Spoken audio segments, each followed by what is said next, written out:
کوئی خاص پیغام نہیں ہے، ڈینی نے چوک کر جواب دیا۔ دوبارہ رابطہ قائم کر لوں گا، اوور اینڈ آل۔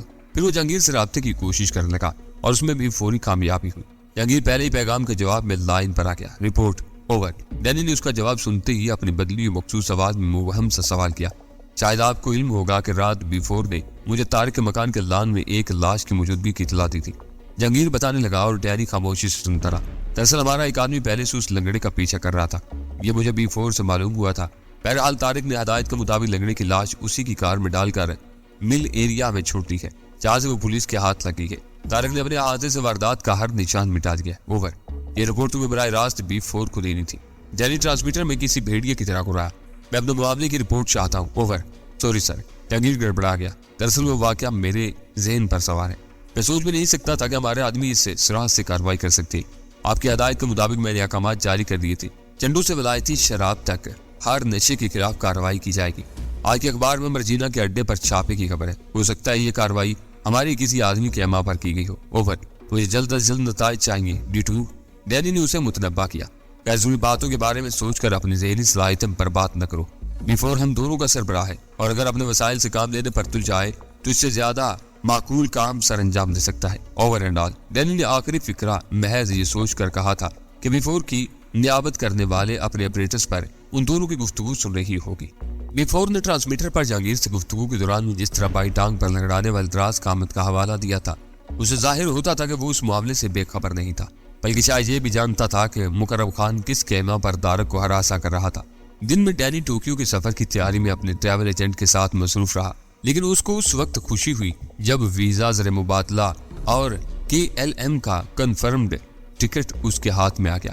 اس وقت 3:30 بج رہے تھے، لیکن ڈینی فیکٹری واپس جانے کے بجائے گھر کی طرف ہو لیا۔ وہ بیفور کی کال کا اس قدر شدت سے منتظر تھا کہ باتھ روم میں نہاتے ہوئے بھی اس نے ٹرانسمیٹر ایک ریک پر رکھا ہوا تھا۔ شام کے 6 بجے دوسرے ٹرانسمیٹر پر ٹک ٹک کی آواز سنائی تھی تو وہ دوڑتا ہوا کمرے میں جا پہنچا اور دروازہ بند کر کے آپریٹس آن نکل لیا۔ بیفور کالنگ ڈی2، اوور، آواز سنائی تھی اور ڈینی کا منہ لٹک گیا۔ بعض غیر ضروری طور پر جہانگیر کو اس پر فوقیت دے رہا تھا۔ ڈی2 ریسیونگ سر، اوور۔ دوسری آواز جہانگیر کی تھی، اسٹینڈ بائی رہو اور غور سے ایک ایک لفظ سنتے رہنا، میں D1 کو ایک اہم کام سونپ رہا ہوں جو اگر آج مکمل نہ ہوا تو تمہیں سنبھالنا ہوگا۔ باس کی غنودہ آواز سنائی دی۔ پھر قدرے توقف کے بعد اس نے ڈینی کے لیے سگنل نشر کیا، جس کا جواب ڈینی نے حسب معمول بدلی ہوئی آواز میں دیا۔ باس سے دوسرے ٹرانسمیٹر پر وہ اپنی اصلی آواز میں گفتگو کرتا تھا، کیونکہ اس آپریٹرز پر کسی دوسرے کے سننے کا امکان نہیں تھا، لیکن اس وقت جہانگیر بھی گفتگو سن رہا تھا، لہذا دوسری شخصیت برقرار رکھنی ضروری تھی۔ مرجینا کی تباہی میں کس کا ہاتھ ہے؟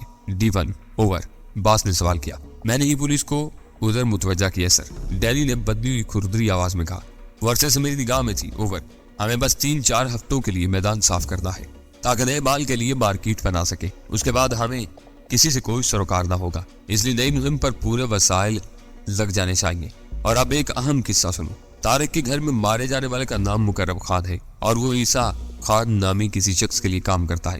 عیسیٰ خان نے راجو کے اڈے کو چرس کی فروخت کے لیے استعمال کیا تھا، مگر تمہارے آدمی نے اسے تباہ کر دیا۔ مقرب خان کو راجو کے اڈے پر حملے میں طارق کا بھی کچھ نہ کچھ ہاتھ نظر آیا، اس لیے وہ اس کا پیچھا کرتا رہا، مگر اس کے قتل نے عیسیٰ خان کو خوفزدہ کرنے کے بجائے بھڑکا دیا ہے۔ شاید اسے علم نہیں کہ مقرب خان کی موت سے پہلے طارق کی راہ پر لگا ہوا تھا۔ وہ طارق سے براہ راست بھیڑ چاہتا، اس کا قبائلی خون جوش مارتا ہے، مگر میں خون خرابے سے حتی الامکان گریز کرنا چاہتا ہوں۔ عیسیٰ خان لالچی آدمی ہے، تم فون پر اپنا نام ظاہر کیے بغیر آفر دو کہ اگر وہ چرس کے دھندے سے الگ رہے تو اس سے ماہانہ ایک رقم ملتی رہے گی۔ رقم کا تعین میں تم پر چھوڑتا ہوں، مگر آخری حد 50,000 سے تجاوز نہیں ہونی چاہیے، اوور۔ تو کیا ہم واقعی یہ رقم اسے ادا کریں گے، اوور؟ ڈین نے حیرت سے سوال کیا۔ ہاں، باس کی غنودہ آواز اٹل تھی۔ اگر وہ راضی ہو جائے تو ادائیگی پیشگی اور فوری ہوگی، مگر سارا کام خود کو سامنے لائے بغیر کرنا ہوگا، اوور۔ اس خطیر رقم کی ادائیگی کے لیے تو سامنے آنا ہی پڑے گا سر، اوور۔ شہر میں بہت سارے غیر معروف لیٹر باکس ہیں جن میں سے دن میں صرف ایک بار ڈاک نکالی جاتی ہے، تم ایسے ہی لیٹر باکس کا انتخاب کرو گے۔ میں سمجھ گیا سر، ڈین نے دل میں باس کی پیش کی ہوئی تجویز کی تعریف کرتے ہوئے کہا۔ ہو سکتا ہے اسے دوسری بار رقم دینے کی نوبت نہ آئے اور ہمارا پوری مارکیٹ پر قبضہ ہو جائے، اوور۔ تم عقل مند ہو، بلا تعامل کہا گیا، یہ بھی میدان صاف ہونے کی ایک ترکیب ہے، لیکن ہر ایک کو ہم خطیر رقم نہ دے سکیں گے۔ عیسیٰ خان کا معاملہ مختلف ہے، اس کے 2 آدمی مارے جا چکے ہیں۔ میں چاہتا ہوں رقم کے لالچ میں وہ چرس فروشی کے ساتھ ہی دونوں معاملوں کی تفتیش سے بھی کنارہ کش ہو جائے۔ وہ پیروی کرتا رہا تو پولیس بھی بال کی کھال نکالنے پر مجبور ہو جائے گی۔ اوور۔ میں عیسیٰ خان سے ابھی رجوع کرتا ہوں سر۔ اوور۔ معاملات طے کر کے تم D2 کو بریف کر دینا، رقم کی ادائیگی وہی کر دے گا۔ Over and all. بیفور نے سلسلہ منقطع کر دیا۔ ڈینی عیسیٰ خان کی ٹرانسپورٹ کے دھندے سے واقفیت رکھتا تھا، اس لیے ٹیلی فون ڈائریکٹری میں سے اس کا نمبر تلاش کرنے میں کوئی دشواری پیش نہیں آئی۔ ڈینی نے پہلے اس کے گھر فون کیا لیکن وہ وہاں موجود نہیں تھا، لیکن دفتر میں وہ مل گیا۔ عیسیٰ خان، میں تمہارا ایک دوست اور ہمدرد بول رہا ہوں، ڈینی نے نرم اور دوستانہ لہجے میں کہا۔ مجھے تم سے کچھ اہم بات کرنی ہے، کیا تم دفتر میں اکیلے ہو؟ بولو کیا بات ہے؟ عیسیٰ خان کی اکھڑی آواز سنائی تھی۔ ادھر سب ہمارا دوست برادر لوگ ہیں، لیکن تمہارا نام کیا ہے؟ میرا نام تم جو چاہے رکھ سکتے ہو، لیکن ہوں تمہارا خیر خواہ، ڈینی نے جواب دیا۔ شاید آج کل تم پریشان ہو، تمہارے دوست ساتھی بھی تم سے بچھڑ چکے ہیں۔ میں اسی سلسلے میں تم سے کچھ بات چیت کرنا چاہتا ہوں تاکہ ایسے نقصانات کا سلسلہ بند ہو جائے۔ عیسیٰ خان کی تحیر آمیز آواز سنائی تھی، پھر وہ شاید ماؤتھ پیس پر ہاتھ رکھے بغیر کسی سے مخاطب ہوا تھا۔ شہباز خان، تم لوگ باہر ٹھہرو، میں بات کر کے تمہیں اندر بلاؤں گا۔ پھر قدرے سکوت کے بعد وہ ڈینی سے مخاطب ہو گیا۔ تو مقرب خان کو تم نے مارا ہے۔ اس کا لہجہ سرد اور جذبات سے یکسر آ رہی تھا۔ تم اپنے نتائج اخذ کرنے کے لیے آزاد ہو۔ میں بس اتنا کہوں گا کہ مقرب خان اپنی حماقت کی وجہ سے مارا گیا، اور جو بھی اس کی تقلید کرے گا اسی انجام سے دوچار ہوگا۔ تو صرف یہی دھمکی دینے کے لیے فون کیا ہے تم نے؟ عیسیٰ خان کی آواز تلخ ہوگی۔ قسم پروردگار کی، اگر تمہاری پرچائی کا بھی پتہ چل گیا تو میں خود اپنے ہاتھوں سے تمہاری ہڈیوں کا سرما بنا دوں گا۔ آخر تم نے مجھے سمجھا کیا ہے؟ اور تمہاری یہ وجال کہ تم نے میرے آدمی پر ہاتھ ڈالا۔ جوش اور انتقام کی باتیں نہ تجربہ کار نوجوان کو زیب دیتی ہیں خان، تمہیں نہیں۔ یعنی میں دستور پر سکون رہا، تمہیں قیامت تک بھی معلوم نہ ہو سکے گا کہ مقرب خان پر کیا گزری تھی۔ میں تمہیں زیادہ الجھانا نہیں چاہتا، اس لیے معاملے کی بات طے کرنا چاہتا ہوں۔ کیسا معاملہ؟ عیسیٰ خان کے لہجے میں بدستور برہمی باقی تھی۔ تم عزت دار آدمی ہو، ظاہر ہے کہ چرس کی خرید و فروخت میں اپنی گرفتاری پسند نہیں کرو گے۔ بکواس ہے یہ، عیسیٰ خان بھڑکے ہوئے لہجے میں بولا۔ چرس سے میرا کیا واسطہ؟ میں ایسے دھندوں میں نہیں پڑتا۔ پھر راجو سے شاید پولٹری فارم چلوانے کے لیے شراکت ہوئی تھی تمہاری۔ یعنی تنزیہ لہجے میں کہا۔ مجھے بے خبر نہ سمجھو خان، پوری معلومات حاصل کرنے کے بعد ہی میں نے تم سے براہ راست بات کرنے کا فیصلہ کیا ہے۔ عیسیٰ خان نے راجو کو ایک گندی سی گالی دی، پھر بولا، اب شاید تم اپنی زبان بند رکھنے کی قیمت چاہتے ہو۔ میں بلیک میلر نہیں ہوں عیسیٰ خان، ڈینی ہلکی سی ہنسی کے ساتھ بولا۔ بس اتنا چاہتا ہوں کہ تم شریف آدمی ہو، اپنے ٹرانسپورٹ کے دھندے پر توجہ دو۔ چرس کا لین دین تمہارے بس کی بات نہیں ہے، اس سے اپنے دامن صاف رکھو اور بھوکے مرو۔ عیسیٰ خان کی زہریلی آواز ریسیور پر ابھری۔ شاید تم یہ سمجھتے ہو کہ ٹرانسپورٹ کے کاروبار میں دولت برستی ہے۔ یہ کہہ کر اس نے یکے بعد دیگرے 2-3 سکیل گالیاں تھیں، پھر بولا، ڈیزل مہنگا، سڑکیں خراب اور اسپیئر پارٹس سونے کے مول ملتے ہیں۔ مقابلہ اتنا سخت ہے کہ جس کے پاس 15-20 ہزار روپیہ ہے وہ قسطوں پر ٹرک لے کر ٹرانسپورٹر بن جاتا ہے اور روپے کے بدلے 12 آنے میں مال اٹھاتا ہے۔ جب جائز دھندے کا یہ حال ہو تو آدمی بال بچوں کا پیٹ کہاں سے بھرے؟ میں تمہیں 5-10 ہزار روپے ماہانہ دینے کو تیار ہوں، ڈینی نے پیشکش کی۔ خیرات؟ عیسیٰ جان کا لہجہ تحقیر امیز ہو گیا۔ ابھی میں اتنا کنگال نہیں ہوا ہوں، صبح شام میرے دسترخوان پر 10-20 مہمان ضرور ہوتے ہیں۔ تم غلط سمجھے، ڈینی اس کی بات کاٹ کر بولا۔ یہ اس بات کی قیمت ہوگی کہ تم چرس کا دھندا نہیں کرو گے۔ اب سمجھا، تم مجھے میدان سے باہر نکالنا چاہتے ہو۔ جو ٹرانسپورٹ کا حال ہے وہی ہمارا بھی ہے، ڈینی نے کہا۔ ہم اپنی روزی میں کسی کو شریک نہیں ہونے دیں گے۔ راجو کو ساتھ ملا کر تم نے حشر دیکھ لیا، مگر ہم سیدھی انگلیوں سے گھی نکالنا چاہتے ہیں۔ تم نہ مانو گے تو ایک روز اپنے آخری آدمی کو بھی اپنے ہاتھوں سے مٹی دے کر تنہا رہ جاؤ گے، پھر تمہیں میری پیشکش یاد آئے گی۔ لیکن 10 ہزار کم ہے۔ چند ثانیوں کے بوجھل سکوت کے بعد عیسیٰ خان کی آواز آئی۔ وہ سیانہ آدمی تھا اور اس نے ڈینی کے الفاظ کا حقیقی وزن محسوس کر لیا تھا۔ مجھے کچھ بھی نہیں کرنا پڑتا، آزاد علاقے سے میرے مخصوص آدمی مال لاتے ہیں اور بازار میں پہنچا دیتے ہیں۔ میں بیٹھے بٹھائے اس سے کئی گنا منافع کما لیتا ہوں۔ یہ پرانی بات ہے عیسیٰ خان، ڈینی نے نرم لہجے میں کہا، مگر اب ایسا نہ ہو سکے گا۔ مقرب خان سے ہم نے سب معلوم کر لیا تھا۔ تمہارے آدمی، ان کا طریقہ کار ہماری نگاہوں میں نفع تو درکنار، اب تم اصل بھی وصول نہ کر سکو گے۔ روز تمہارے آدمی ہلاک یا زخمی ہوں گے تو پولیس بھی تم سے اکتا جائے گی اور تمہارے ساتھ دینے کے بجائے تم ہی کو اندر کر دے گی۔ کچھ فہمی کی بجائے حقیقت پسند بننے کی کوشش کرو۔ کم از کم 20 ہزار ماہانہ ہونے چاہیے۔ عیسیٰ خان کے لہجے سے ظاہر تھا کہ اس نے تذبذب کے ساتھ اپنا مطالبہ پیش کیا تھا۔ کچھ نہ کرنے کے 20 ہزار؟ ڈینی نے استہزائیہ لہجے میں کہا۔ خدا کا خوف کرو عیسیٰ خان، کہنے کو اس نے کہہ دیا تھا، لیکن دل میں وہ کچھ تھا کہ بعض کے دیے ہوئے ٹارگٹ سے کہیں کم پر بات بنتی نظر آ رہی تھی۔ ابھی ایک بات کرو۔ اس بار عیسیٰ خان کی آواز میں اعتماد کی توانائی تھی۔ 15 سے 1 پیسہ کم نہیں ہوگا۔ چلو منظور، ڈینی نے خوش دلی سے کہا، لیکن تم یا تمہارا آدمی 1 تولہ مال بھی کہیں نہیں دے گا۔ آرام سمجھو۔ عیسیٰ خان نے اسے یقین دلا۔ تو بات پکی ہو گئی نا؟ بالکل پکی، بلکہ اس مہینے کی رقم تمہیں کل پیش کی مل جائے گی۔ ڈینی نے کہا، دھوکہ تو نہیں ہوگا؟ کس بات کا دھوکہ؟ ڈینی نے سوال کیا۔ تم سے کچھ خریدا نہیں جا رہا جو ہم رقم دیے بغیر اڑا لے جائیں گے۔ رقم ملتی رہے گی تو تم پابند رہو گے، رقم نہ ملی تو بازار میں اپنی مرضی کا مال پھینکنے کے لیے پوری طرح آزاد ہوگے۔ پھر رقم کس وقت لاؤ گے کل؟ عیسیٰ خان نے امکانہ سوال کی خفت چھپانے کے لیے دوسرا سوال کیا۔ تم سے میں یا میرا کوئی آدمی نہیں ملے گا، ٹھیک ہے؟ جیسا تم مناسب سمجھو، میں انتظار کروں گا۔ اپنی قیمت طے ہو جانے کے بعد عیسیٰ خان کی آواز کی تندی رفع ہو گئی تھی۔ ڈینیل نے کامیابی سے مسکراتے ہوئے فون بند کر دیا۔ اگلی صبح وہ ٹوکیو کے لیے روانہ ہونے والا تھا۔ ڈینی کے نزدیک عیسیٰ خان بھی ایک شوقیہ منشیات فروش تھا جو فاضل آمدنی کے چکر میں چرس کا کام کرنے لگا تھا، لیکن اس جیسا فرد واحد بھی ڈینی کے باس کے لیے اتنا اہم ہو گیا تھا کہ اسے راستے سے ہٹانے کے لیے بہانہ ایک بڑی رقم کی ادائیگی برداشت کرنی پڑ گئی تھی۔ بہرحال ڈینی خوش تھا کہ وہ نت نئے اسرار و عموز سے سیکھتا جا رہا تھا۔ مقامی رابطے تو خیر اس کی نگاہ میں تھے ہی، مگر ایک بار کسی مضبوط بین الاقوامی گروہ سے مل بیٹھنے کے بعد وہ زبردست کارنامے دکھا سکتا تھا۔ اس کا ذہن اپنے باس کی پر اسرار شخصیت میں الجھ گیا تھا۔ وہ کس قدر خوبصورتی اور مہارت کے ساتھ معاشرے میں اپنی دوہری حیثیت برقرار رکھے ہوئے تھا۔ سکندر علی کے روپ میں وہ بدی کا دشمن اور نیکیوں کا پیغام بر تھا، مگر وہی سکندر علی جب باس یا بیفور کی کینچلی بدلتا تو بدی کے انداتا کا بھیانک روپ دار کر ہر طرف سے نیکیوں کی بے خونی پر تل جاتا۔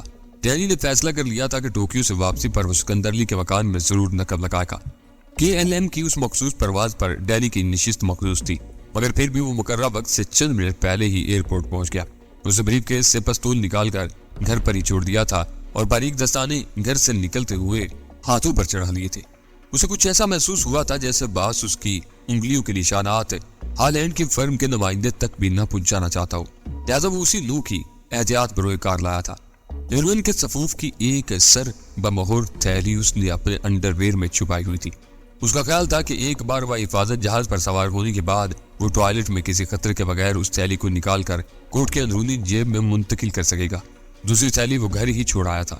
ایئر لائن کے کاؤنٹر پر اس نے اپنے مختصر سے سوٹ کیس کا وزن کروانے کے بعد بورڈنگ کارڈ سمیت ٹکٹ حاصل کیا اور پھر بے پرواہی سے بریف کیس کو جلاتا ہوا سیکیورٹی والوں کی طرف بڑھ گیا۔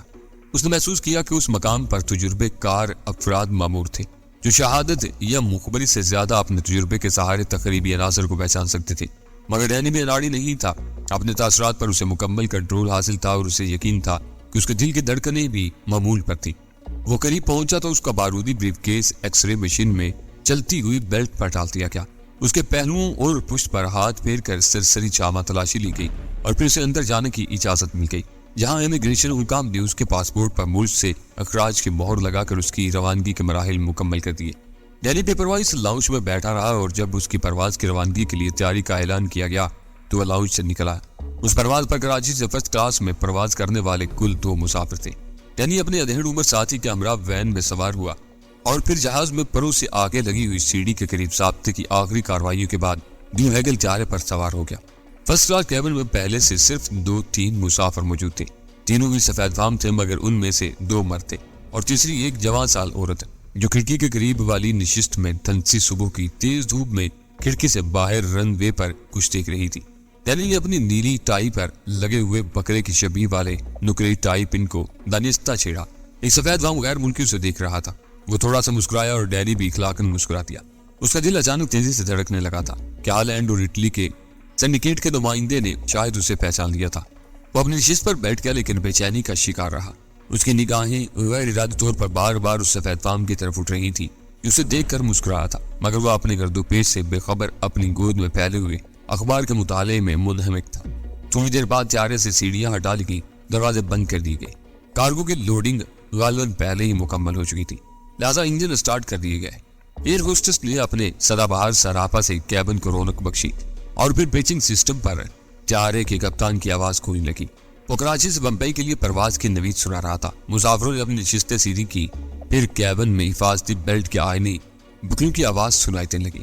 ڈینی بہت چوکنا بیٹھا ہوا تھا، لہذا جب سفید فام دوشیزہ نے قدرے اچک کر پہلی بار کیبن میں ہونے والے اضافے کا اجازہ لیا تو ڈینی اس کی ستوہ ناک بھرے بھرے رخساروں اور جھیل جیسی گہری نیلی آنکھوں کو دیکھتا ہی رہ گیا۔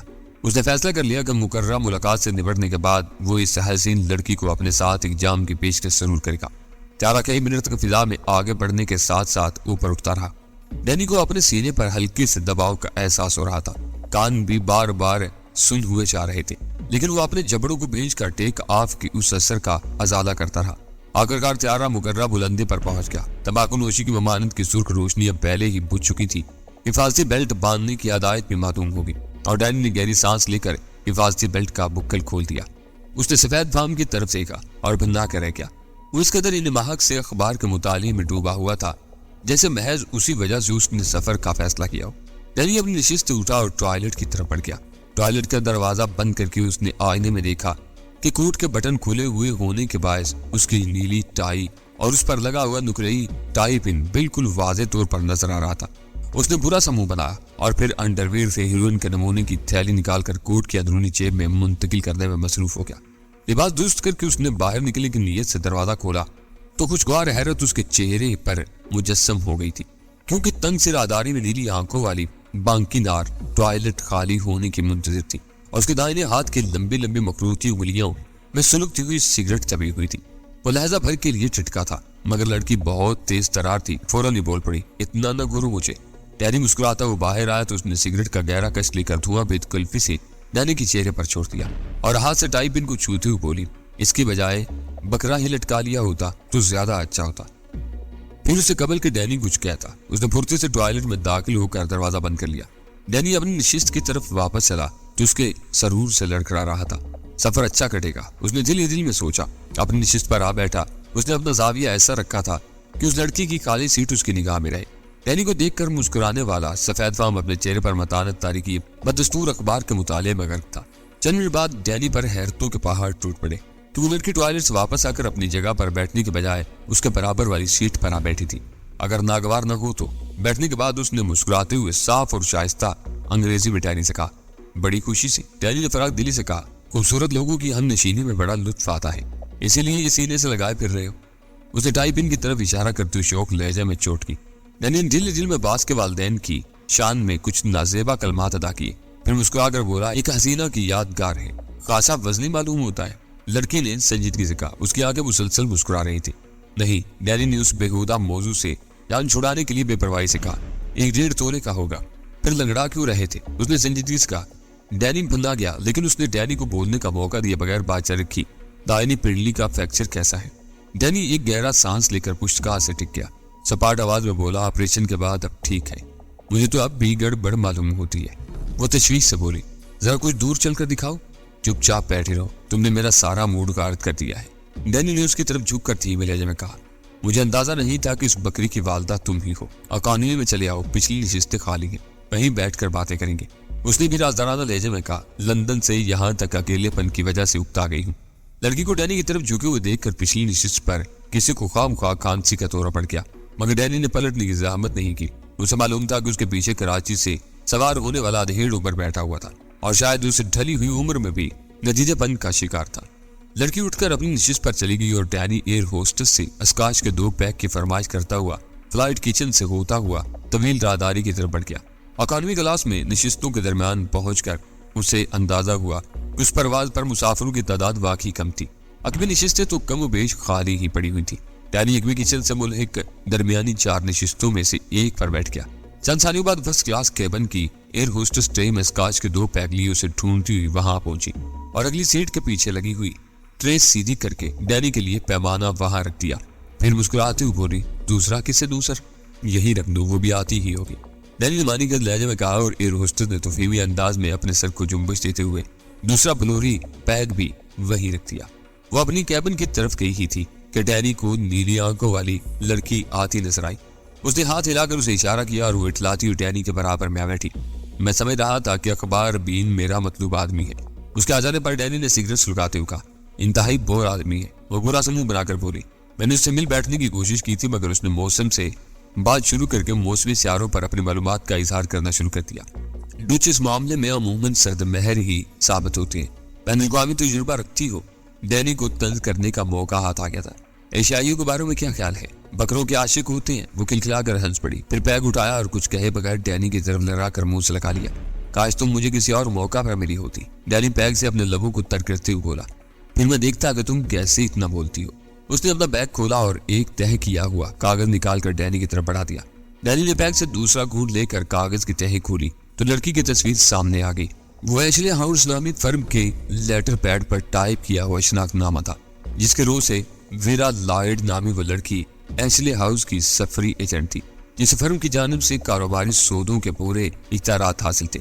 ڈینی نے کوٹ کے اوپر کی جیب سے اپنا ایشین سینڈیکیٹ لمیٹڈ کا شناخت نامہ نکال کر اسے تھما دیا، جو اس نے سرسری نظر ڈال کر اسے لوٹا دیا۔ باہمی شناخت کے مراحل طے ہو چکے تھے، لہذا ڈینی نے فوری طور پر اپنا بوجھ ہلکا کرنے میں عافیت سمجھی اور نائلون کی تھیلی میں بند پولیتھین کا وہ لفافہ لڑکی کے حوالے کر دیا جس میں ہیروئن کا سر بمہور نمونہ موجود تھا۔ لڑکی نے وہ تھیلی فوری طور پر اپنے بلاؤز میں چھپا لی۔ اس کام کے لیے ایشلی ہاؤس والوں کو کوئی مرد نہیں ملا تھا۔ ڈینی نے اسے گھورتے ہوئے سوال کیا، عورتوں سے عموماً نرم سلوک کیا جاتا ہے۔ وہ مسکرائی، مرد آسانی سے بیوقوف بھی بن جاتے ہوں گے، عورت کے معاملے میں تو پیدائشی بیوقوف ہوتے ہیں، ویرا نے برجستہ کہا۔ سامنے سے آتی ہوئی روہسٹس نے ان دونوں کو مسکرا کر دیکھا اور تیز قدموں سے چلتی ہوئی اکبی کچن میں روپوش ہو گئی۔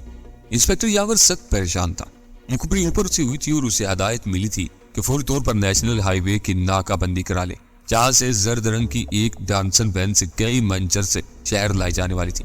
اسے معلوم تھا کہ زرد وین عبداللہ کی ملکیت تھی اور اس میں اس کا مال آتا تھا، جس کے لیے وہ ماہانہ ایک بھاری رقم اس کے محکمے کو ادا کرتا تھا تاکہ اس کے کرندوں کو سرگرمیوں سے چشم پوشی اختیار کی جائے۔ اس بندوبست کے نتیجے میں آج تک اس کا مال نہیں پکڑا گیا تھا، مگر آج یہ صورتحال بدلتی نظر آ رہی تھی۔ پہلے اس نے سوچا کہ کسی طرح عبداللہ کو ہوشیار کر دے تاکہ وہ فوری طور پر نیشنل ہائی وے سے کوئی گاڑی آگے دوڑا دے اور زرد وین کا راستہ تبدیل کر دیا جائے، لیکن خاصی سوچ بچار کے بعد اس نے اپنا یہ ارادہ ملتوی کر دیا، کیونکہ ایسی خبریں زیادہ دن دراز نہیں رہتی تھی۔ ایک بار یہ خبر پھیل جاتی تو انسپیکٹر یاور اپنے محکمے کے بڑوں کے عطاب سے نہ بچ سکتا۔ حکم حکم مرگ مفاجات کا مفہوم پہلی بار صحیح معنوں میں اس کی سمجھ میں آیا اور وہ کارروائی کی تیاریوں میں مصروف ہو گیا۔ سرکل آفس سے جیپ حاصل کر کے ڈرائیور کو ٹنکی میں پیٹرول ڈلوانے بھیجا، پھر اسلحہ خانے سے فاضل راؤنڈز حاصل کیے اور 10 بجے دفتر سے ایک سب انسپیکٹر اور 2 سپاہیوں سمیت جیپ میں ڈرائیور کے ہمراہ ملیر کی طرف روانہ ہو گیا۔ ان لوگوں کی حتی الامکان یہی کوشش ہوتی تھی کہ جرائم پیشہ افراد کا گھیراؤ آبادی سے باہر نکل کر کیا جائے تاکہ تصادم کی نوبت آ جائے تو قربہ جوار میں کسی بے گناہ شہری کے ہلاک یا زخمی ہونے کا امکان نہ رہے۔ اس نے ملیر سٹی سے آگے نکل کر پل سے پہلے اپنی جیپ ایک طرف رکوا لی اور آدمیوں کو مختلف مقامات پر پوشیدہ رہنے کی ہدایت دے کر اپنی جیپ میں آ بیٹھا۔ وقت دھیمے دھیمے گزرتا رہا اور جب اس کی ریسٹ واچ نے 12 بجائے تو وہ اکتاہٹ کا شکار ہونے لگا۔ اسے معلوم تھا کہ عبداللہ کی گاڑی ہفتے میں 1-2 بار اندرون ملک سے بھوسے کے بوروں کی آڑ میں چرس لے کر آتی تھی، لیکن اس کا کوئی وقت مقرر نہ تھا۔ آخر 1 بجے کے قریب سادہ لباس میں پل پر مامور سپاہی نے وسل بجا کر نیچے والوں کو سگنل دیا اور وہ تیار ہو گئے۔ تھوڑی دیر بعد پل پر زرد وین نظر آئی جس کے عقبی حصے میں خشک بھوسے کے پرانے بوروں کا انبار لدا ہوا تھا۔ پل پر کھڑے ہوئے سادہ پوش سپاہی نے بندوق کی نال کے اشارے سے زرد وین کو روکنا چاہا، لیکن اس کی رفتار کم ہونے کے بجائے یک بجک تیز ہو گئی۔ شاید اس کے ڈرائیور نے مسلح سادہ پوش کو دیکھ کر خطرہ بھانپ لیا تھا۔ پل والے سادہ پوش سپاہی نے وارننگ کے طور پر گولی چلا دی جو زرد وین سے گزوں دور سے گزر گئی۔ پھر جو ہی وہ گاڑی پل سے نیچے آئی، دونوں سمتوں سے اس پر فائرنگ ہونے لگی۔ گولیاں اس کی آہنی باڈی سے ٹکرا کر ضائع ہو گئی، مگر وین کی رفتار میں کوئی فرق نہ آیا، بلکہ یاور کو تو شبہ ہوا تھا کہ ڈرائیور کے برابر میں بیٹھے ہوئے شخص نے شاید ریوالور سے اپنے سمت میں فائر بھی کیا تھا۔ وہ اچھل کر جیپ میں سوار ہو گیا۔ محکمے میں ایسی سنگین کارروائیوں کی نوبت شاذ و نادر ہی آتی تھی، لیکن عملہ خوب جانتا تھا کہ ایسے مواقع پر انہیں کیا کرنا چاہیے، لہذا جیپ کا انجن بیدار ہوا تو سب آدمی اس میں سوار ہو چکے تھے۔ انسپیکٹر یاور اپنے محکمے کی کہن سالی سے ہمیشہ سے بدزن اور بوڑھے افسران میں بیشتر لکیر کے فقیر تھے اور یہی اصول اپنا رکھتے تھے کہ چور کے پاؤں نہیں ہوتے۔ اگر کوئی باوردی سپاہی کسی مجرم کو لڑکار بیٹھے تو مجرم کو فوراً ہاتھ سر سے بلند کر کے خود کو قانون کے حوالے کر دینا چاہیے۔ جیپ نہایت تیز رفتاری کے ساتھ زرد وین کے پیچھے روانہ ہوئی اور پھر لہجہ بلہجہ دونوں گاڑیوں کا درمیانی فاصلہ کم ہونے کا۔ انسپیکٹر یاور نے اپنی طرف سے جھک کر ایک فائر چھوک مارا۔ زرد وین والے شاید اس خیال میں تھے کہ ماہانہ بتہ کی وجہ سے انہیں پورا تحفظ حاصل ہے، لہذا اکا دکا فائر کے باوجود وہ صاف بچ نکلنے میں کامیاب ہو جائیں گے، لیکن جیپ تیزی سے بڑھتی رہی تو شاید ان کے ہاتھ پیر بھی پھول گئے اور زرد وین اسی رفتار پر کچے میں اتار دی گئی۔ عبداللہ کے آدمی خطرہ بھانپ کر مال سمیت گاڑی چھوڑ کر کسی طرف بھاگ نکلے تھے۔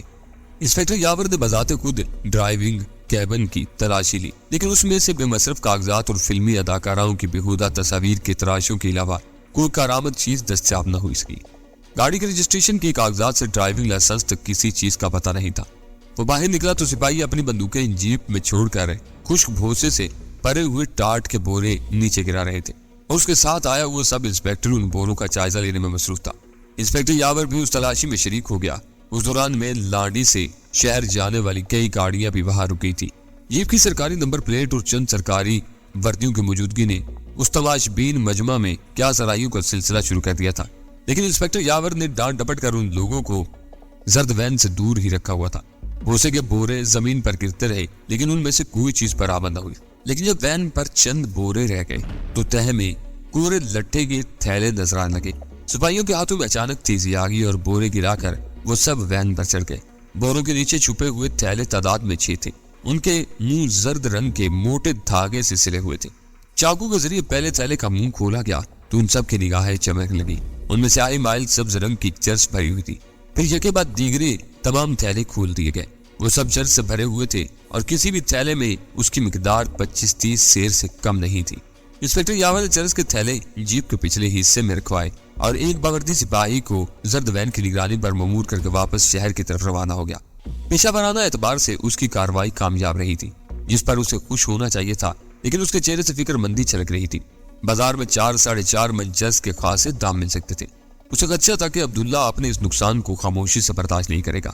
اس کی پہلی اور فوری انتقامی کارروائی تو یہی ہوتی کہ وہ مقررہ رقم کی ادائیگی کا سلسلہ یکلخت موقوف کر دیتا۔ اس کا دوسرا رد عمل، جس سے یاور پریشان تھا، یہ ہوتا کہ وہ ہمیشہ کے لیے یاور سے بدظن ہو جاتا۔ عبداللہ دل کا اتنا نیک آدمی تھا کہ یاور بھولے بھٹکے جب بھی اسے ملنے جاتا تھا، معاہدے کی رقم سے قطع نظر وہ کچھ کہے سنے بغیر اسے 15-20 ہزار روپے پکڑا دیتا تھا۔ تازہ کارروائی کے نتیجے میں یاور اپنے اس محسن سے ہمیشہ کے لیے محروم ہو چکا تھا۔ سارے تھیلے مال خانے میں جمع ہوں گے۔ راستے میں سب انسپیکٹر کے سرگوشانہ سوال نے انسپیکٹر یاور کو چونکا دیا۔ یاور ایک لحظے کے لیے سوچ میں پڑ گیا۔ موقع غنیمت تھا، ایک آدھ تھیلا غائب کر کے وہ سب خاصی رقم کما سکتے تھے، لیکن وہ عبداللہ کا مال تھا جسے ہضم کرنا اتنا آسان نہیں تھا۔ اسے خود تو نقصان ہوا ہی تھا، مگر وہ اس سے کسی اور کو بھی فیض نہیں اٹھانے دیتا۔ تھیلوں کی تعداد یا مال کی مقدار میں ذرا بھی کمی ہوتی تو بلا جھجک چھاپا مارنے والوں پر خرد برد کا الزام لگا کر ان کی بھی گردن پھنسوا دیتا، اور وہ مہینوں محکمہ جاتی تحقیقات میں الجھے رہتے۔ ہاں، ایک دولے کا بھی ہیر پھیر نہ ہونا چاہیے، انسپیکٹر یاور نے سنجیدگی سے کہا، ورنہ عبداللہ سارے شہر میں ڈنکے پٹوا دے گا۔ جب دفتر کے احاطے میں داخل ہوئی تو اس کے استقبال کے لیے سارا عملہ باہر نکلا۔ لوگ انسپیکٹر یاور اور اس کے ساتھیوں کو کامیاب شعبے پر مبارکباد دے رہے تھے۔ ان سب کے لیے وہ کارروائی بہت اہمیت کی حامل تھی۔ یاور سے بغض رکھنے والے البتہ خاموش تھے اور اس وقت کا انتظار کر رہے تھے جب عبداللہ وہاں پہنچ کر اودم مچاتا، لیکن اس منفی پہلو کے باوجود وہ یاور کی بڑی کامیابی تھی۔ سپرنٹینڈنٹ نے اعلیٰ حکام کو چھاپے کی کامیابی کی اطلاع دے دی تھی، اور وہ کسی بھی لمحے اخباری نمائندوں کی جھرمٹ میں برآمد ہونے والی بھاری مالیت کے من و چرس کے معائنے کے لیے پہنچنے والے تھے۔ دفتر کا ہر شخص جیب سے اتارے گئے تھیلوں تک پہنچنے کے لیے بے تاب تھا، جیسے محکمہ آبکاری میں برسوں کی ملازمت کے باوجود انہوں نے کبھی چرس نہ دیکھی ہو۔ لیکن یاور ان کوششوں کا مطلب خوب سمجھتا تھا۔ تھیلے لاوارث چھوڑ دیے جاتے تو وہاں چرس کی لوٹ مار مچ جاتی، جس کے ہاتھ جتنی لگتی لے بھاگتا، اور جب مال خانے کی تحویل میں دینے کے لیے وزن کیا جاتا تو ساری کمی پیشی کی ذمہ داری انسپیکٹر یاور اور اس کے ساتھ جانے والوں پر عائد کر دی جاتی۔ جاسوس نے فوری طور پر تھیلوں کے منہ بند کر کے انہیں دفتر ہی کے کمرے میں مقفل کر دیا۔ الیگزینڈر 1.5 ماہ سے یوں ہی کھڑا تھا۔ اسے خریدنے والوں میں باہمی اختلافات تھے یا مزدور میسر نہیں تھے۔ وجہ کچھ بھی رہی ہو، لیکن گڈانی بیچ والے یہ جانتے تھے کہ جو ہیکل تیل بردار جہاز پر توڑ پھوڑ کا آغاز نہیں ہو سکا تھا۔ ان دنوں تو ویسے بھی چڑھتے چاند کی وجہ سے پانی بہت پڑ چکا تھا۔ جن جہازوں پر آئینی ڈھانچوں کی کٹائی اور توڑ پھوڑ کا کام ہو رہا تھا، ان سے بھی مال اتارنے کا سلسلہ کئی روز سے موقوف تھا۔ جس دن بھی پانی ذرا اترتا، جو ہیکل کرینے حرکت میں آ جاتی اور سینکڑوں ٹن لوہا اور فولاد شہر کے کارخانوں اور دکانوں کی طرف روانہ ہونا شروع ہو جاتا۔ بظاہر پانی میں اپنے لنگروں کے سہارے ڈولتا ہوا الیگزینڈر ویران نظر آ رہا تھا، اور ساحل سے اس کا تاریکی میں ڈوبا ہوا وسیع عریض ڈھانچہ پھیکی چاندنی میں کسی آسیب کی طرح نظر آ رہا تھا۔ لیکن اس کے نچلے حصے میں 2 آدمی تشویش زدہ انداز میں خاموش بیٹھے سگریٹیں پھونک رہے تھے۔ ویسے تو ان کا ٹھکانہ ایک ایسے اندرونی کیبن میں تھا جہاں نرم بستروں سمیت جملہ آرائشیں میسر تھیں، اور وہ بیٹریوں سے چلنے والی روشنیاں بھی بے دھڑک استعمال کرتے تھے، کیونکہ وہاں ہونے والی روشنی کا طیارے یا ہیلی کاپٹر کے علاوہ کسی اور ذریعے سے دیکھا جانا ناممکنات میں سے تھا، لیکن اس وقت وہ جہاز کے بغلی حصے میں ایسی جگہ موجود تھے جہاں 2 پورٹ ہولز سے شیشے غائب تھے اور ان میں سے خنک سمندری ہوا آ رہی تھی۔ وہ دونوں بار بار اس پورٹ ہول سے تحت نظر پھیلے ہوئے سیاہ سمندر کی طرف دیکھتے اور پھر اپنی جگہ بیٹھتے۔ یہ دوسرا موقع تھا کہ وہ الیگزینڈر کو استعمال کر رہے تھے، ورنہ اس سے پہلے وسکی اور دوسرے غیر ملکی شرابیں لانے والی لانچ ان کے مخصوص روشنی کے اشاروں کے ذریعے مقررہ مقام پر پہنچتی اور رات کی تاریکی میں ولایتی شراب کی ہزاروں بوتلیں گڑھے میں ڈال کر اوپر سے ریت ڈالتی جاتی اور پھر ان کے آدمی تھوڑی تھوڑی مقدار میں اس نشان زدہ جگہ سے زمین کھود کر بوتل لے جاتے رہتے تھے، جب تک وہاں سے آخری بوتل بھی نہ چلی جاتی۔ 24 گھنٹے ان کا ایک نہ ایک مسلح آدمی دور رہ کر بوتلوں کی اس اجتماعی قبر کی حفاظت کرتا رہتا تھا۔ اس طریقے میں دوہرا فائدہ تھا، لائن سے مال اتار کر براہ راست شہر منتقل کرنے کے لیے ساحل کی ان گنت گنے چنے حصوں میں سے کسی کا انتخاب کرنا پڑتا تھا جہاں ٹرک وغیرہ کی رسائی آسان ہو، اور ایسا ہر ظاہری علاقہ حکام کی نگرانی میں رہتا تھا۔ ان دونوں کو کچھ علم نہیں تھا کہ الیگزینڈر کس کی ملکیت تھا، انہیں تو بس یہ حکم ملا تھا کہ چوری چھپے اس ناکارہ جہاز میں داخل ہو جائیں اور کھلے سمندر کے رخ پر واقع پورٹ ہولز کے شیشے توڑ کر جہاز پر مال اتروانے کا بندوبست کریں۔ الیگزینڈر بالکل خالی تھا۔ وہ دونوں مال اتروانے کے بعد رات کے اندھیرے میں پانی میں تیرتے ہوئے واپس ہو گئے تھے، لیکن آج جہاز پر پہنچنے کے بعد یہ دیکھ کر حیران رہ گئے تھے کہ پچھلے ہفتے جہاز پر اتارے جانے والے مال کا کہیں پتہ نہیں تھا۔ ان کا خیال تھا کہ توڑنے کے لیے خریدے جانے والے جہازوں پر دیگر ساز و سامان کے علاوہ رنگ روغن، تیل، بال، ہیرنگ اور فاضل پرزاجات کی پیٹیوں کی بھی کثیر مقدار موجود ہوتی ہے، لہذا انہی کے ساتھ شراب کا ذخیرہ بھی ڈنکی کی چوٹ پر جہاز سے نکال لیا گیا تھا، جس کا مطلب تھا کہ جہاز خود ان کے مالک کی ملکیت تھا یا وہ اس میں حصے دار تھا، ورنہ اتنے اعتماد سے الیگزینڈر کو اپنے بحری اڈے کے طور پر استعمال نہ کر پاتا۔ 12:15 بج رہے ہیں۔ لمبوترے چہرے والے نے اپنی رسٹ واچ پر نگاہ ڈالتے ہوئے اپنے ساتھی سے کہا، بس سمندر کی طرف نگاہ رکھو، کسی بھی وقت اشارہ مل سکتا ہے۔ دوسرے نے اپنی گود میں پڑی ہوئی ٹارچ سے کھیلتے ہوئے کہا۔ تھوڑی دیر بعد کافی دور گہرے سیاہ سمندر کے سینے پر ایک سرخ روشنی چمکی جو چند ثانیوں تک برقرار رہ کر معلوم ہوگی۔ وہ دونوں بے چینی سے اٹھ کر پورٹ ہول کے قریب پہنچ گئے۔ جہاز کے نچلے حصے سے ٹکرا کر دم توڑتی ہوئی موجوں کے ٹھنڈے ٹھنڈے جھاگ اڑ کر ان کے چہروں سے ٹکرانے لگے۔ چند سیکنڈ تک ان دونوں کی نگاہیں سمندر کے اسی حصے کی طرف جمی رہی جدھر سرخ روشنی چمکتی دکھائی دے رہی تھی۔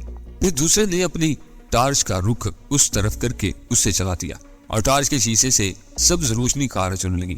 3 بار ان اشاروں کا تبادلہ ہوا، پھر دوسرے نے اپنی ٹارچ نیچے ڈال دی۔ وہ دونوں پورٹ ہول سے گہرے سیاہ سمندر میں جھانکتے رہے جہاں لہریں ہی لہریں نظر آ رہی تھی۔ پھر بادلوں سے ڈھکے ہوئے آسمان کا کوئی حصہ صاف ہوا اور دھندلائی ہوئی چاندنی ہر طرف تیر کی۔ اس پھیکی روشنی میں انہیں ایک لانچ کا تاریک خیمہ نظر آیا جو بتدریج واضح ہوتا جا رہا تھا۔ تقریباً 10 منٹ بعد وہ لانچ کوئی آواز پیدا کیے بغیر الیگزینڈر سے آ لگی۔ اس کا انجن شاید لہروں کے شور میں پہلے ہی بند کر دیا گیا تھا۔ اس لانچ سے 2 قوی الجثہ افراد رسہ تھامے ایک کے بعد دیگر الیگزینڈر پر کود آئے اور انہوں نے وہ موٹا رسہ ایک مضبوط آہنی ستون سے باندھ دیا۔ اس کے ساتھ گتے کی 10 بوتلوں کے سائز کی پیٹیاں برگرفتاری سے اتاری جانے لگی۔ لمبوترے چہرے والا آنے والوں کا ہاتھ بٹانے لگا، دوسرا الگ کھڑا پیٹیاں گنتا رہا۔ اندھیرے میں بجلی کسی سراج سے نقل و حرکت کرتے ہوئے ملا اس وقت بھوت نظر آ رہے تھے۔ شاید مال کی منتقلی ان کے لیے اہم ترین مرحلہ تھا کیونکہ وہ سب ہی خاموش اور سنجیدہ تھے، بس ان کے ہاتھ اور پیر مشینی انداز میں چل رہے تھے۔ یہ کاروائی چل ہی رہی تھی کہ اچانک اندر والے چوک پڑے کیونکہ باہر سے یک و یک تیز روشنی کا انعکاس اندر آیا تھا۔ لانچ کے عرصے سے کئی تحیر آمیز چیخیں ابھری، پھر پے در پے کی چھپاکے سنائی دیے۔ شاید کچھ لوگ بکلا کر سمندر میں کود گئے تھے۔ جو جہاں ہے وہیں رکا رہے۔ باہر میگا فون پر ایک تحکم امیز آواز گونجی، تمہاری لانچ اس وقت کوسٹ گارڈ کے نرغے میں ہے۔ وہ آواز سنتے ہی جہاز کے اندر موجود لوگوں میں سنسنی پھیل گئی اور اندھیرے میں جس کا چتر منہ اٹھا وہ ادھر بھاگ لیا۔ باہر شراب لانے والی لانچ روشنی میں نہائی ہوئی تھی، غالباً اس پر 2 طرف سے سچ لائٹوں کی روشنی پھینکی جا رہی تھی اور فضا میں 2 انجنوں کی گراہٹیں گونج رہی تھی۔ شاید کوسٹ گارڈ کی لانچیں اپنی تمام روشنیاں گل کر کے ساحل پر لنگر انداز جہازوں کے قریب سے ہوتی ہوئی 2 سمتوں سے نمودار ہوئی تھی۔ کبوتر چہرے والے نے آگے بڑھ کر پورٹ ہول کے ٹوٹے ہوئے شیشے سے باہر جھانکا تو اسے لانچ کے عرصے پر کئی آدمی ہاتھ اٹھاتے ہوئے نظر آئے۔ دوسری طرف لانچ دھیمے دھیمے ہلکورے لیتی ہوئی جہاز سے دور سرک رہی تھی۔ شاید کسی نے اوپر فرار ہوتے ہوئے آہنی ستون سے بندھا ہوا رسہ کھول دیا تھا تاکہ لانچ والوں کو بھاگ نکلنے کا موقع ملے تو وہ اس سے بھرپور فائدہ اٹھا سکے۔ چند ثانیوں بعد اس لانچ کے عرصے پر کوسٹ گارڈ کا باوردی اور مسلح عملہ بھی نظر آنے لگا۔ شہر میں ایک عجیب سی کیفیت تھی، معلوم ہوتا تھا پولیس اور دوسرے محکمے منشیات فروشوں کی روزی بند کرنے پر تل گئے ہیں۔ زیر زمین دنیا کے ذہین لوگ بھی حیران تھے کہ یک بیک پولیس کی کارکردگی کی شرح اتنی بہتر کیسے ہوگی، ابکاری والوں کو منشیات کے آمد و رفت کا علم کیسے ہونے لگا، کوسٹ گارڈ صحیح وقت اور صحیح مقام پر کارروائی کیسے کر رہے تھے۔ بس ایسا معلوم ہو رہا تھا کہ جیسے کسی درویش نے قانون نافذ کرنے والے تمام اداروں کے اہلکاروں کو کوئی تعویذ کھول کر پلا دیا ہو، جس کے نتیجے میں انہیں جرائم اور مجرم اچانک ہی نظر آنے شروع ہو گئے ہوں۔ ایک دن کی قلیل مدت میں منوں کے حساب سے چرس پکڑی گئی تھی، فلازی شراب کے سینکڑوں بوتلیں ضبط کی گئی تھی، لیاری اور کورنگی کے علاقے میں دیسی شراب تیار کرنے کی 2 بٹیاں تیار کی گئی تھی، ان کے علاوہ چھوٹے موٹے چھاپے گنتی سے خالی تھے۔ ایک دن کی اس کارروائی نے زیر زمین دنیا کے سربراہ لوگوں کو بھکلا کر رکھ دیا تھا، جس کے نتیجے میں ایک دوسرے کے لہو کے پیاسے لی مارکیٹ کے ایک ٹھکانے پر صورتحال کا جائزہ لینے کے لیے جمع ہوئے تھے۔ مجھے معلوم ہے کہ بڑے چھاپوں کے سلسلے میں مخبری ہوئی ہے۔ عبداللہ نے ہر ایک کا جائزہ لیتے ہوئے گمبھیر آواز میں کہا، مجھے تو معلوم ہوتا ہے کہ ہمارے کارکنوں میں کسی طرح کی کالی بھیڑ شامل ہو گئی ہے، ورنہ میں اتنا جانتا ہوں کہ اس طرح بے خبری میں میرا مال کبھی نہیں پکڑا گیا۔ کالی بھیڑیں؟ لال خان نے فکر مندانہ لہجے میں دہرایا۔ اگر تمہاری بات درست ہے تو کالی بھیڑیں خاصی منظم معلوم ہوتی ہیں۔ سب نے ایک ہی دن اپنی اپنی معلومات حکام تک پہنچائی ہے، بات ذرا سمجھ میں نہیں آتی۔ مجھے ایکسائز کے ایک سپاہی نے خود بتایا ہے۔ عبداللہ لال خان کی طرف متوجہ ہو گیا۔ اگر سرکاری بات ہوتی تو شاید کچھ بھی نہ ہوتا، مگر مخبری اوپر سے ہوئی تھی، اور اوپر کے احکامات ٹالنا نچلے عملے کے بس سے باہر ہوتا ہے۔ اپنے اپنے گریبان میں نگاہ ڈالو، مکر خان کی پاٹ دار آواز پوچھی۔ ایسا تو نہیں کہ اپنے اپنے لالچ میں ہم خود ہی ایک دوسرے کا گلا کاٹ رہے ہوں؟ چند سیکنڈ تک مجمع پر موت کا سناٹا طاری رہا، نگاہیں دوسروں کے چہروں پر پھیلتی رہی۔ ایسا معلوم ہو رہا تھا جیسے ہر ایک دوسروں کی زبان سے اعترافات سننے کا منتظر ہو۔ پھر اچانک سب نے ایک ساتھ بولنا شروع کر دیا۔ ہر بولنے والا مکر خان کی رائے پر سخت برہمی کا اظہار کر رہا تھا، جیسے اس نے ان سب کو کوئی گندی سی کالی دے ڈالی ہو۔ ہر ایک کا یہی خیال تھا کہ آپس کی رکاوٹیں علیحدہ بات تھی، ایسے معاملات کو وہ آپس میں نپٹانا خوب جانتے تھے۔ ان لوگوں کو اتنا گھرا ہوا نہیں تھا کہ اپنے کسی رقیب کو ذکر پہنچانے کے لیے سرکاری اہلکاروں سے مدد کے لیے رجوع کرتا۔ پھر یہ بتاؤ کہ شہر میں ایک دم کیا ہونے لگا ہے؟ مکر خان کا گنجیلا سوال اس ملے جلے شور پر حاوی تھا۔ کوئی تو وجہ ہوگی اس کی۔ بھائی میں تو سیدھی سی بات جانتا ہوں، لال خان نے دونوں ہاتھ اٹھا کر کہا۔ ہم دھندا کرنے والے لوگ ہیں، قانون سے مقابلہ کرنے میں سراسر نقصان ہی نقصان ہے۔ جب تک بدماشیاں چل رہی ہیں چپ چپ آتے ہاتھ کھینچ لو، ذرا سناٹا ہی رہے گا تو پھر میدان میں آ جائیں گے۔ تم لوگ تو موٹی اسامی ہو۔ ٹھاکر کے نام سے مشہور دلال کی تنزیہ آواز ابری۔ 10-5 دن غوطہ لگا لیا تو جمع پونجی پر گزارا کر لو گے، مگر ہمارے بندوں کا کیا ہوگا جو روز کے روز مال بیچ کر اپنا دال دلیا کماتے؟ یہ حل تو سب کو معلوم ہے لال خان۔ عبداللہ کا لہجہ بھی تنزیہ تھا۔ ہم یہاں صرف اس لیے جمع ہوئے ہیں اس مخبری کا توڑ کریں، اور پتہ چلا ہے کہ شہر میں کون ہمارے دھندے کا دشمن ہو رہا ہے۔ پتہ چلا لو تو مجھے بھی بتا دینا میرے بھائی۔ لال خان کے چہرے پر تنزیہ مسکراہٹ تھی۔ اس کو 10 جوتے میں بھی لگا دوں گا۔